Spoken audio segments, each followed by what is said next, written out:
Hello and welcome to the Progress Monitoring Training. This is Lynn Jameson, Special Education Director with Castleberry ISD. This training is a result of an audit that was conducted earlier this school year in which over 500 pages of progress reports were reviewed. In the audit, there were items identified that were needed for improvement in our department. And so this training is to provide guidance and clarity to progress reporting. First, let's take a look at what the legal framework tells us about progress reports. If you click on the link from the previous page, it takes you to the legal framework, which is hosted by Education Service Center 18. Here, federal and state requirements of annual goals are reviewed. I'll let you read this at your own pace, at your own time. But what I want to point out at the bottom here, it specifically states that periodic reports on the progress the child is making toward meeting the annual goal will be provided, and it specifically states concurrent with the issuance of a report card.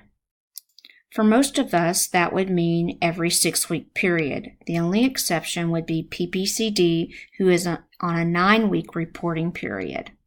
This means that every 6 weeks, you'll provide the parent with a report card and a progress report. For each goal and each objective, there should be progress noted each 6 weeks. Even if that goal was not yet introduced, there should be an explanation of why. A goal and an objective should never be left blank. If for some reason a goal or objective wasn't introduced, simply explain why. It's not yet part of the scope and sequence. It's not yet introduced because it's developmentally not appropriate. It's not yet introduced because a child hasn't mastered the prerequisite skill. There needs to be some comment. Never leave a goal or an objective, a statement blank. There is sometimes confusion about the difference between a grade, what goes in the grade book, versus the progress report that goes on the progress report, the criteria for that. So we're going to talk about that with looking at a goal from a student named John that I just made up. The goal is in 36 instructional weeks with teacher prompts, John will name 3 verbs and 3 nouns with 70% mastery. His objectives are in 12 instructional weeks with teacher prompts, John will identify verbs with 80% mastery. In 18 instructional weeks, with teacher prompts, John will identify nouns with 80% mastery. Notice that the goal and the objective are written in a percentage. That means the progress monitoring that I'm doing should also be reported in a percentage. If this were written in a ratio like 3 out of 5 or 2 out of 10, then you would need to report it in a ratio. Now, to make things simple, we're going to look at one single work sample for John. This is a worksheet that asks John to basically categorize the words at the bottom, at the top. So he's supposed to identify the words from the bottom and place them in the column for noun, verb, and adverb.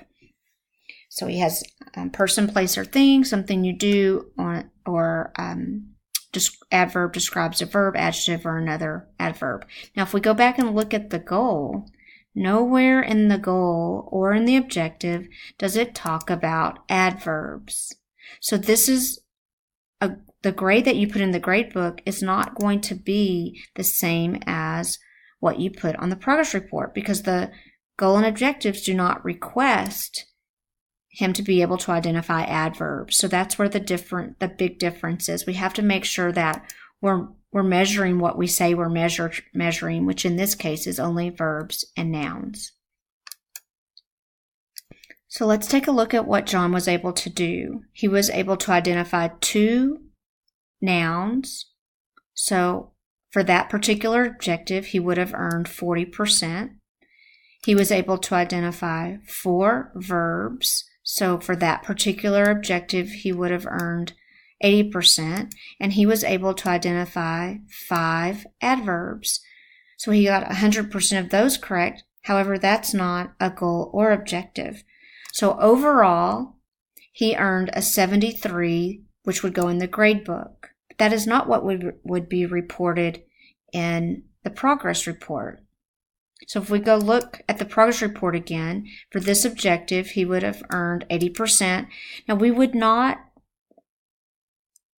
use one work sample to master a goal. So you would want to combine this with other data that you have that you've collected on verbs. And then you would use that data to determine the average for that. But in this case, we only have one work sample.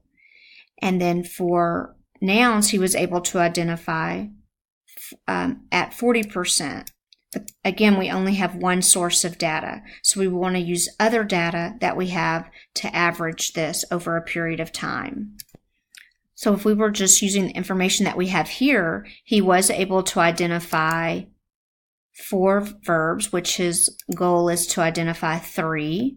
So you could, in theory, say that that's mastered. However, it would not be good practice to use one source of data.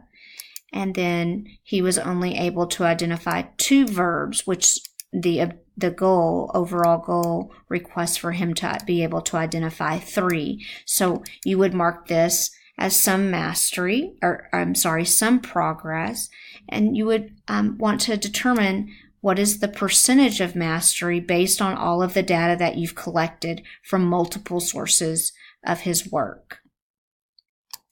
Now that we've been able to identify the difference between reporting a grade for a grade book and progress for a progress report, I've selected some teachers to show you how they collect data and how they report progress on the progress reports.